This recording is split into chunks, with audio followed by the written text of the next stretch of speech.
तो hello guys, आज का अपना टॉपिक है थर्ड वेंट्रिकल। और यार, ये थर्ड वेंट्रिकल की वीडियो शुरू करने से पहले मैं आपको एक सजेशन देना चाहता हूँ कि अगर आपने मेरी बेसल गैंग्लिया वाली वीडियो नहीं देखी ना, तो आप पहले जाके मेरी बेसल गैंग्लिया की वीडियो देख लें। क्योंकि ये जो थर्ड वेंट्रिकल की जितनी भी बाउंड्री होती है ना, वो सारी बाउंड्री अपनी बेसल गैंग्लिया से ही रिलेटेड होती हैं। तो होगा क्या, आपको चीज़ें और अच्छे से समझ में आएंगी। तो यार, ये जो न्यूरो एनाटमी है ना, उसमें सारे टॉपिक अपने बेसिकली मैं बता रहा हूँ एक दूसरे से इंटरकनेक्टेड ही होते हैं। और अगर आपने मेरी वो बेसल गैंग्लिया की वीडियो देख रखी है या फिर आपको उसका कंसेप्ट भी पता है, तो आपको आज थर्ड वेंट्रिकल की ये वाली वीडियो सारी अच्छे से समझ में आ जाएगी। तो आज की सबसे पहले अपन वीडियो शुरू करते हैं। तो मैं आपको थर्ड वेंट्रिकल बताने से पहले मैं आपको वेंट्रिकल रिवाइज करवाता हूँ कि ये वेंट्रिकल क्या होता है।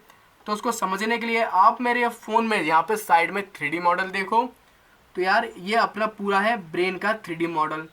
और अपने इस ब्रेन के अंदर आपको क्या कुछ कैविटी देखने को मिलती है। यहाँ पे जो ब्लू से शो करा है ना, ये एक्चुअली में वही कैविटी है जो कि अपने ब्रेन के अंदर अपन को दिखाई देती है।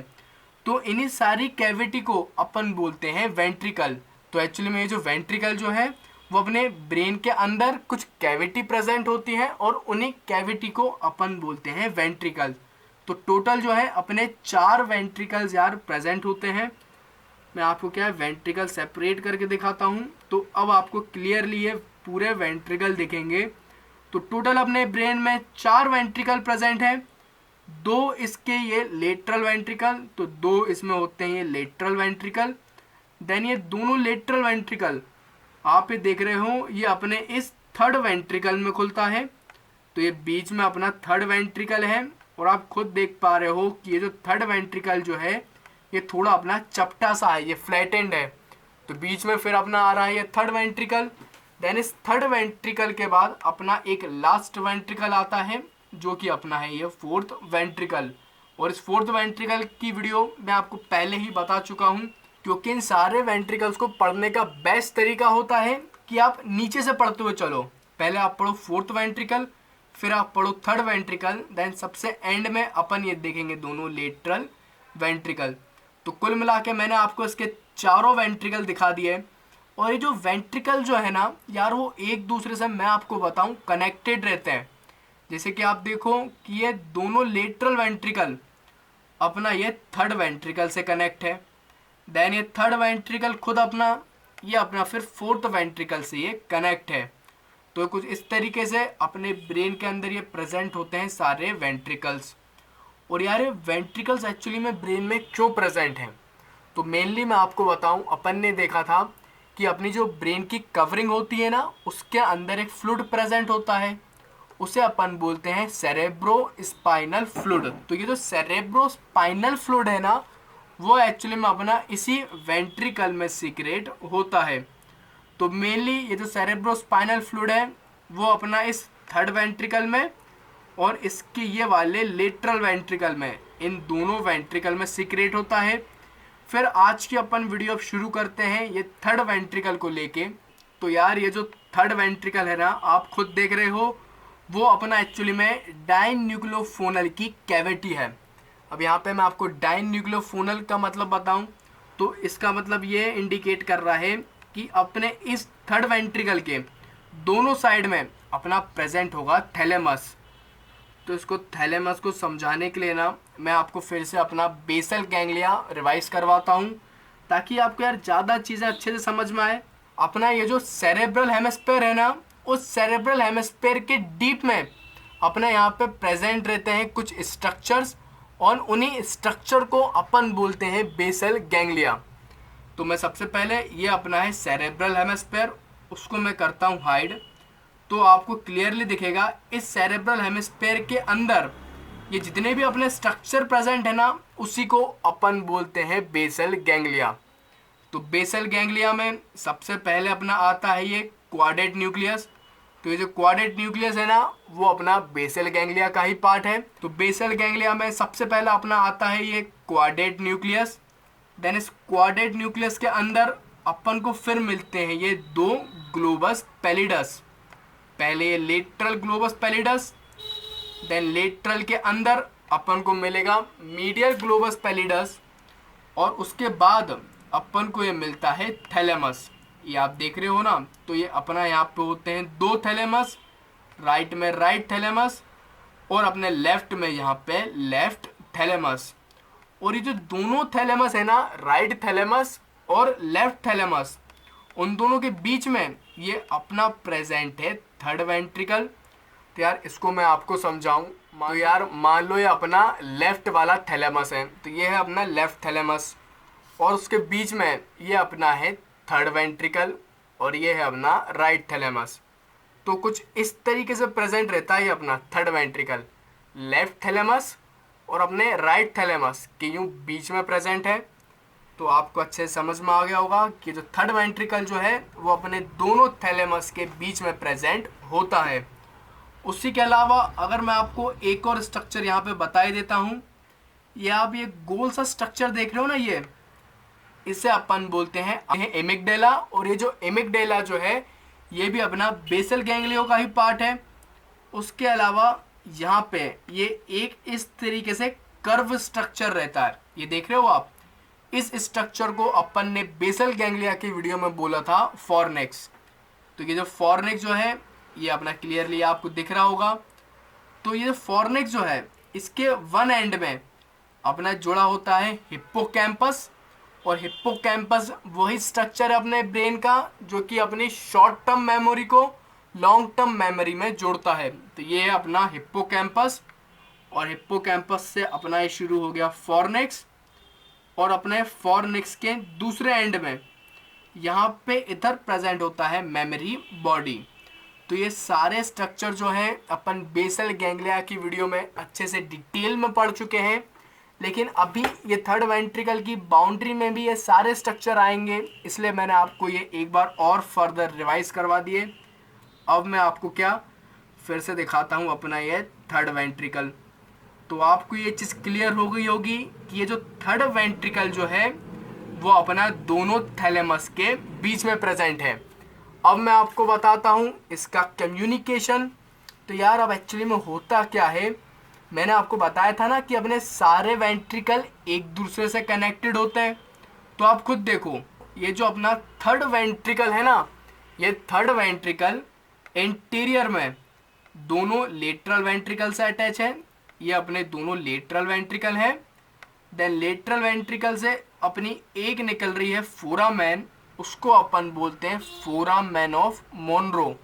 और ये फोरामेन ऑफ मोनरो के थ्रू अपने लेटरल वेंट्रिकल इस थर्ड वेंट्रिकल के साथ कनेक्टेड है। तो अपने इंटीरियर में अपना थर्ड वेंट्रिकल कम्युनिकेट कर रहा है अपने लेटरल वेंट्रिकल के साथ, और पोस्टीरियर में देखो ये थर्ड वेंट्रिकल के पीछे की तरफ ये थर्ड वेंट्रिकल पोस्टीरियर में अपने इस फोर्थ वेंट्रिकल के साथ कनेक्टेड है थ्रू एक डक्ट, उसे अपन बोलते हैं सेरेब्रल एक्वाडक्ट। तो अपना ये जो थर्ड वेंट्रिकल है ना, ये इस डक्ट के थ्रू अपने इस फोर्थ वेंट्रिकल के साथ कनेक्टेड है। तो अपन ने इसके देख लिए दोनों कम्युनिकेशन। और यार ये बड़ा ही इजी है, अगर अपन इस तरीके से 3D मॉडल में देखते हुए चल रहे हो ना, तो आपको सारी चीज़ें अच्छे से 3D में इमेजिन हो पा रही होंगी। अब मैं आपको दिखाता हूँ अपने थर्ड वेंट्रिकल की बाउंड्री। तो यार अपना ये जो थर्ड वेंट्रिकल की सारी बाउंड्री है ना, इसको याद करने की सबसे अच्छी ट्रिक क्या होती है कि आप इसका ये डायग्राम याद कर लो। तो अपन क्या करेंगे, अपन सबसे पहले इसका डायग्राम मैं आपको समझाता हूँ कि ये इसके डायग्राम में कौन कौन से स्ट्रक्चर प्रेजेंट है। फिर मैं ये भी बताऊँगा कि इसे यूनिवर्सिटी में कैसे आप ड्रॉ करोगे। तो ये सबसे पहले अपना है थर्ड वेंट्रिकल का डायग्राम। तो ये अपना है थर्ड वेंट्रिकल, और ये कुछ ये जो थर्ड वेंट्रिकल है ना, कुछ इस तरीके से यहाँ पे यूँ प्रेजेंट है। ये अपन ने देख लिया। तो इसको क्या अपन साथ में 3D मॉडल में भी देखते हुए चलते हैं। मैं यहाँ पे क्या करता हूँ, ये जो अपना वेंट्रिकल है ना, इसको मैं हाइड कर रहा हूँ ताकि आपको उसके पीछे वाले स्ट्रक्चर दिखें। तो ये अपन ने पूरा अब देख पाएंगे अपन। तो आप खुद देखो, सबसे पहले ये जो डायग्राम है ना, इसके ऊपर इस तरीके से एक येलो सा लार्ज आपको स्ट्रक्चर दिख रहा होगा। तो यार ये जो स्ट्रक्चर है ना, ये एक्चुअली में अपना है कॉर्पस कैलोजम। तो इसके सबसे ऊपर अपना प्रेजेंट है कॉर्पस कैलोजम, और ये कॉर्पस कैलोजम आपको पता ही है, ये अपने राइट और लेफ्ट जो दोनों सेरेब्रल हेमिस्फीयर रहते हैं ना, उन दोनों को जोड़ने का काम करता है। तो सबसे पहले इस डायग्राम के ऊपर आपको देखने को मिल रहा है ये कॉर्पस कैलोजम। देन अब अपन क्या करते हैं, इस थर्ड वेंट्रिकल के सबसे पहले देखते हैं रूफ। ये जो अपना थर्ड वेंट्रिकल है ना, इसके रूफ में क्या आ रहा है। रूफ मतलब इसका छत जो है ना, वो छत कौन बना रहा है, तो ये अपना है थर्ड वेंट्रिकल। और इस थर्ड वेंट्रिकल के जस्ट ऊपर आप देखो अपना इस तरीके से एक स्ट्रक्चर आ रहा है। ये स्ट्रक्चर एक्चुअली में अपना है बॉडी ऑफ फॉर्निक्स। ये आपको दिख रहा है ना, इसको मैं आपको 3D में भी दिखाता हूँ। ये आप देखो, ये अपना है फॉर्निक्स। तो इस फॉर्निक्स को अगर मैं सेपरेट करूँ ना, तो आपको और अच्छे से दिखाई देगा। तो एक्चुअली में कुछ इस तरीके का होता है ये फॉर्निक्स। एक तरफ से इसमें हिप्पोकैम्पस अटैच है, तो दूसरे तरफ में इसमें मेमोरी बॉडी। तो यार आप खुद देखो कितना अंतर हो जाता है जब आप चीज़ों को 2D में देखते हो और 3D में देखते हो। तो इसलिए मैं बोलता हूँ जब भी आप एनाटॉमी पढ़ा करो ना, तो इस तरीके से 3D मॉडल ओपन करके पढ़ा करो, आपको बहुत ज़्यादा बेनिफिट होगा चीज़ें याद रखने में। तो मैं आपको ये सारी चीज़ें बता ही चुका था बेसल गैंग्लिया में। तो आप खुद देखो, अपने थर्ड वेंट्रिकल का रूफ, ऊपर की छत कौन बना रहा है, वो अपना बना रहा है ये फॉर्निक्स, जो आप देख पा रहे हो ना। और इस फॉर्निक्स के जस्ट नीचे जो है, ये अपना एक और स्ट्रक्चर प्रेजेंट है। इस स्ट्रक्चर को मैं अगर 3D मॉडल में दिखाऊं तो आपको और अच्छे से क्लियर होगा। ये आप देखो, ये अपना है फॉर्निक्स। और इस फॉर्निक्स के जस्ट नीचे ये जो स्ट्रक्चर है ना, इसका एक्चुअली में नाम है कोरोइड प्लेक्सिस। और ये कोरोइड प्लेक्सिस जो है, ये वही स्ट्रक्चर है जो कि अपने वेंट्रिकल में सेरेब्रोस्पाइनल फ्लूइड सीक्रेट करता है। तो यार सही बताऊं तो अपने थर्ड वेंट्रिकल में सिर्फ याद करने का ही ज़्यादा होता है इसकी बाउंड्री में। तो आप अच्छे से याद कर लेना कि अपना थर्ड वेंट्रिकल का रूफ, इसकी छत जो है, दो स्ट्रक्चर बना रहे हैं। एक अपना फॉर्निक्स की बॉडी और दूसरा स्ट्रक्चर अपना कोरोइड प्लेक्सिस। देन उसके बाद ये अपन ने रूफ देख लिया।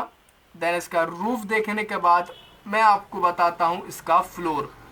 जो अपना थर्ड वेंट्रिकल का ये जो नीचे वाला हिस्सा है ना, तो इसका फ्लोर कौन बना रहा है, तो मेनली अपना ये थर्ड वेंट्रिकल के नीचे फ्लोर में अपने आते हैं यहाँ पे 3 स्ट्रक्चर। तो सबसे पहले इसके फ्लोर में एक अपना ये जो स्ट्रक्चर आ रहा है, इसे अपन बोलते हैं मेमोरी बॉडी। तो ये है अपना मेमोरी बॉडी। और यार इस मेमोरी बॉडी को मैं 3D मॉडल में दिखाऊं ना आपको, तो आपको ये दिखेगा। ये आप देखो, ये अपना 3D मॉडल। और उसमें ये जो नीचे ये जो स्ट्रक्चर दिख रहा है ना, यही है अपना मेमोरी बॉडी। लेकिन अगर आपको याद आए तो मैंने आपको ये बताया था इस मेमोरी बॉडी के बारे में कि ये जो मेमोरी बॉडी है, ये अपना इस फॉर्निक्स से अटैच है। लेकिन क्या हो रहा है, ये जो फॉर्निक्स जो है वो आगे जाके अपना हाइपोथैलेमस के अंदर चला जाता है और फिर नीचे यूं एक्सटेंड करता है। तो आपको ये मेमोरी बॉडी यहाँ पे नीचे की तरफ दिखेगी। तो इसके फ्लोर में सबसे पहले अपना आता है नीचे की तरफ मेमोरी बॉडी। देन ये मेमोरी बॉडी के बाद जस्ट साइड में आपको ये मिलेगा इनफंडेबुलम। ये इनफंडेबुलम के बारे में मैं आपको बताऊं तो यार ये अपना प्रेजेंट है ये थैलेमस, ये आपको दिखा। और इस थैलेमस के जस्ट नीचे ये जो स्ट्रक्चर है ना, इसे ही अपन बोलते हैं हाइपोथैलेमस। तो ये है अपना थैलेमस, फिर ये है अपना हाइपोथैलेमस। और अपन जानते हैं अपने हाइपोथैलेमस से अपना जुड़ा हुआ रहता है पिट्यूटरी ग्लैंड। तो यहाँ पे आपको ये जो छोटा सा स्ट्रक्चर देख रहे हो ना आप, तो यार यही है अपना पिट्यूटरी ग्लैंड, जिसको अपन मास्टर ऑफ एंडोक्राइन ग्लैंड बोलते हैं। और वो अपना क्या है, इस तरीके से। और ये जो पिट्यूटरी ग्लैंड जो है वो अपना विद द हेल्प ऑफ इनफंडेबुलम, इसको अपन एक्चुअली में इस स्ट्रक्चर को बोलते हैं इनफंडेबुलम। तो ये इनफंडेबुलम के थ्रू अपना इस हाइपोथैलेमस से कनेक्टेड है। तो अपने रूफ में ये इनफंडेबुलम भी आ जाएगा। सबसे पहले आया मेमोरी बॉडी, देन इसमें आता है ये इनफंडेबुलम। और इन्फंडेबुलम के बाद यहाँ पे भी देखो, ये जो स्ट्रक्चर आ रहा है ना, इसे अपन बोलते हैं ऑप्टिक चियाज्म। तो फिर इसमें आ रहा है ये ऑप्टिक चियाज्म। अब आप बोलोगे सर ये ऑप्टिक चियाज्म क्या है? तो यार ये ऑप्टिक चियाज्म जो होता है ना, वो एक्चुअली में अपना ऑप्टिक नर्व का ही पार्ट होता है। तो इसको और अच्छे से बताने के लिए मैं तुम्हें क्या ऑप्टिक नर्व का डायग्राम दिखाता हूँ। आप यहाँ पे देखो, तो ये है अपना पूरा ब्रेन का कट सेक्शन। ये आगे की तरफ अपनी है आइज, और इन आंखों से अपना निकल रही है नर्व, वो है अपनी ऑप्टिक नर्व। ये निकलती हुई दिख रही है ना आपको। देन ये ऑप्टिक नर्व के मीडियल फाइबर दोनों क्रॉस कर रहे हैं, लेफ्ट आंख के राइट में जा रहे हैं और राइट के लेफ्ट में जा रहे हैं। तो इसी स्ट्रक्चर को अपन बोलते हैं ऑप्टिक चियाज्म। और ये जो ऑप्टिक चियाज्म है ना, वो अपने इस थर्ड वेंट्रिकल के जस्ट रूफ में प्रेजेंट है। तो ये जो स्ट्रक्चर है आपको समझ में आ गया होगा ऑप्टिक चियाज्म क्या होता है। तो कुल मिला के अब यहाँ पे आप याद कर लेना कि अपने फ्लोर में अपने आ रहे हैं 3 स्ट्रक्चर, एक मेमोरी बॉडी, फिर इन्फंडेबुलम और ये ऑप्टिक चियाज्म। देन फिर अपन देखते हैं अपने थर्ड वेंट्रिकल के इंटीरियर वॉल कौन बना रहा है। तो यार थर्ड वेंट्रिकल का इंटीरियर वॉल आप खुद देखो कितना इजी होता जा रहा है चीज़ें, अगर अपन 3D में देखते हुए चलते हैं। तो ये अपने थर्ड वेंट्रिकल के जस्ट आगे इंटीरियर में क्या आ रहा है, अपने थर्ड वेंट्रिकल के आगे सबसे पहले आ रहा है ये जो फॉर्निक्स था ना अपना, इस फॉर्निक्स का इंटीरियर पार्ट। तो इसकी इंटीरियर वॉल अपना बनाएगा इंटीरियर कॉलम ऑफ फॉर्निक्स। और इस फॉर्निक्स के बाद यहाँ पे आपको एक और स्ट्रक्चर दिख रहा होगा गोल से, ये जो आप देख रहे हो ना, तो इस स्ट्रक्चर को अपन बोलते हैं इंटीरियर कॉमिज्योर। अगर मैं आपको यहाँ पे दिखाऊं, ये आप 3D में देखो, ये अपना है फॉर्निक्स, और फॉर्निक्स के आगे ये जो छोटा सा स्ट्रक्चर है ना, इसको अपन बोलते हैं इंटीरियर कॉमिज्योर। और ये जो इंटीरियर कॉमिज्योर जो है यार, एक्चुअली में क्या होता है, ये अपन ने सेरेब्रम के वाइट ट्रैक वाली वीडियो में पढ़ा था।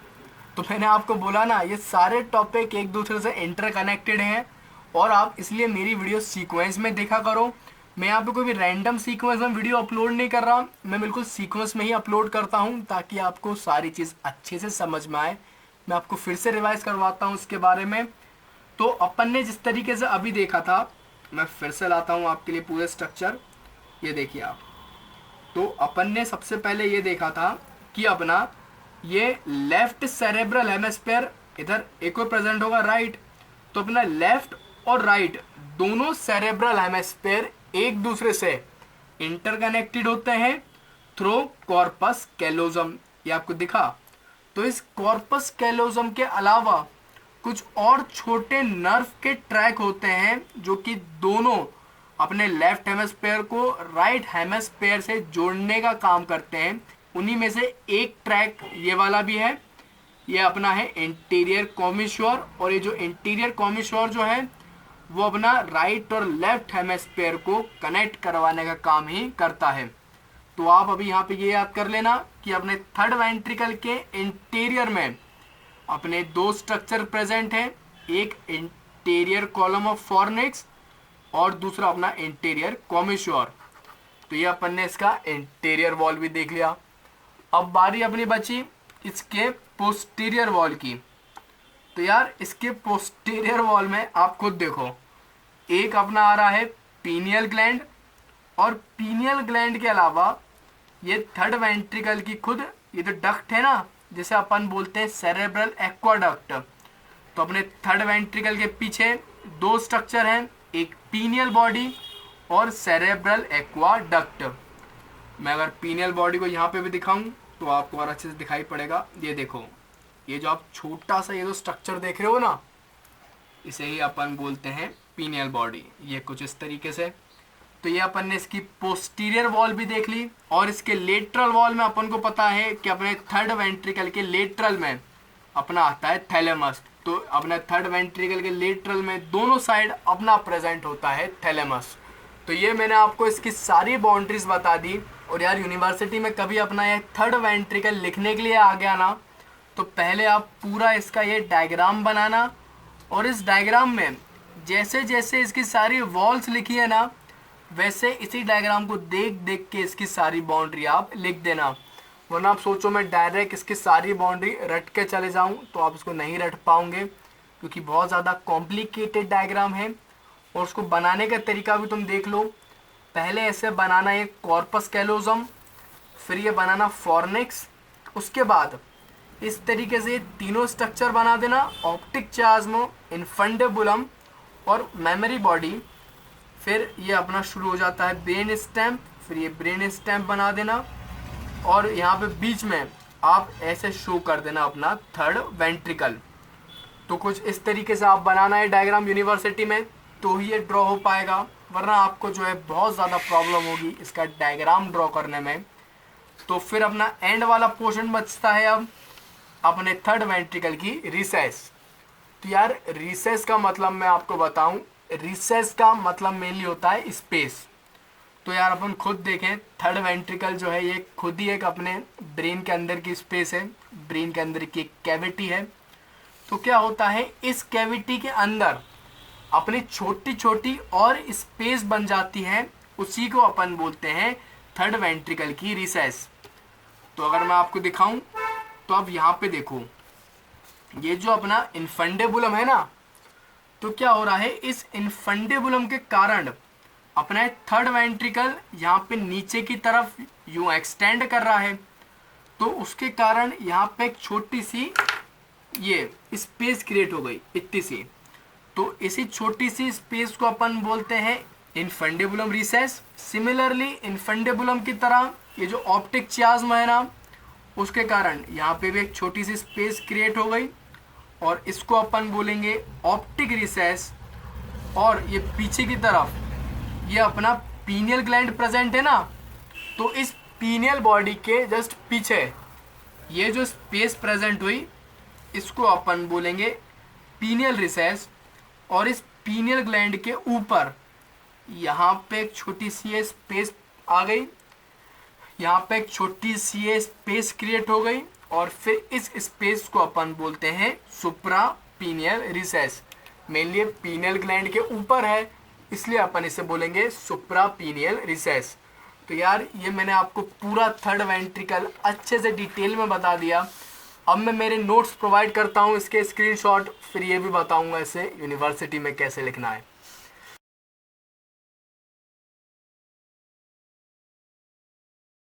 यार मेनली अगर कभी थर्ड वेंट्रिकल यूनिवर्सिटी में आ गया ना, वैसे यार थर्ड वेंट्रिकल से ज़्यादा इंपॉर्टेंट अपना होता है फोर्थ वेंट्रिकल। यूनिवर्सिटी वाले मेनली आपको फोर्थ वेंट्रिकल ही देंगे, इसलिए आप अपना फोर्थ वेंट्रिकल अच्छे से प्रिपेयर कर लेना। उसके अलावा कभी भी थर्ड वेंट्रिकल आता है ना, तो जितने मैंने आपको नोट्स प्रोवाइड करे हैं उतना आप लिख देना, बिल्कुल एक सफिशिएंट अमाउंट है ये। पहले आप हेडिंग डालना थर्ड वेंट्रिकल की, फिर इसके 2 इंट्रोडक्शन पॉइंट लिखना, फिर कम्युनिकेशन की हेडिंग डाल के दोनों कम्युनिकेशन, फिर बाउंड्री डाल के सारी बाउंड्री, और फिर इसके रिसेस लिख देना। और ये एक डायग्राम की अच्छे से प्रैक्टिस कर लेना।